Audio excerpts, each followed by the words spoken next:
దేవుని నమ్ముకున్న ప్రజలకు శ్రమలు వస్తాయా? వస్తాయి. పౌలు గారే అంటాడు, క్రీస్తు యేసునందు సద్భక్తితో బ్రతుకను ఉద్దేశించువారు శ్రమల పాలైపోతారు. కానీ విచిత్రం ఏంటో తెలుసా? ఎన్ని శ్రమలు నీ బ్రతుకులో ఎదురైనా, శ్రమలు కాల్చి నిన్ను బూడిద చేయలేవు. ఎదురయ్యే ప్రతి శ్రమ మహిమ కొరకే దేవుడు అనుమతిస్తాడు. గట్టిగా చెప్దాం ఆమేన్. శ్రమలు వస్తాయి, ఆపదలు వస్తాయి, అపాయాలు వస్తాయి. కొంతమంది చుట్టూతో అన్ని ప్రజలు చూసి నిన్ను కూర్చి అంటారు, అమ్మ దేవుడు దేవుడు దేవుడు దేవుడు దేవుడు దేవుడు అని నువ్వు పరిగెత్తితే ఏంటమ్మా ఈ కష్టాలు? వాళ్ళకి రానట్టు, రోగాలే వాళ్ళకి రానట్టు, సమస్యలే వాళ్ళకి రానట్లు, మనమే సమస్యలు అనుభవిస్తున్నట్లు. ఏమయ్యా దేవుడు దేవుడు అని దేవుని దగ్గరికి పరిగెత్తావు, ఏంటయ్యా ఈ కష్టం? కొంతమంది ఎగతాళిగా మాట్లాడతారు.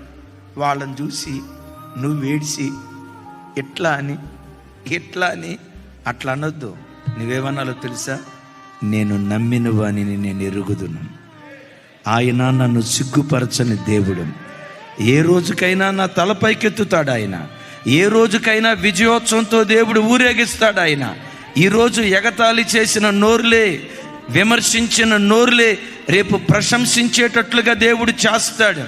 వాడి బ్రతుకు చూడు ఏమైపోయిందో, వీడి బ్రతుకు చూడు ఏమైపోయిందోనని ఎవడు గుచ్చి నా కుటుంబాన్ని గూర్చి మాట్లాడాడో, నా పిల్లల గూర్చి మాట్లాడాడో, నా ఆర్థిక విషయాల గూర్చి ఎవడు గుచ్చి వేలు చూపించి మాట్లాడాడో వాడే నా ఆశీర్వాదాన్ని చూసి షహబాషురా, నువ్వు నమ్మిన దేవుడు నిన్ను విడిచిపెట్టలేదని వారు మాట్లాడేటట్లుగా నా దేవుడు కార్యం చేస్తాడని గుండెల నిండా ఈ విశ్వాసాన్ని పెట్టుకొని నువ్వు బ్రతుకుదువు.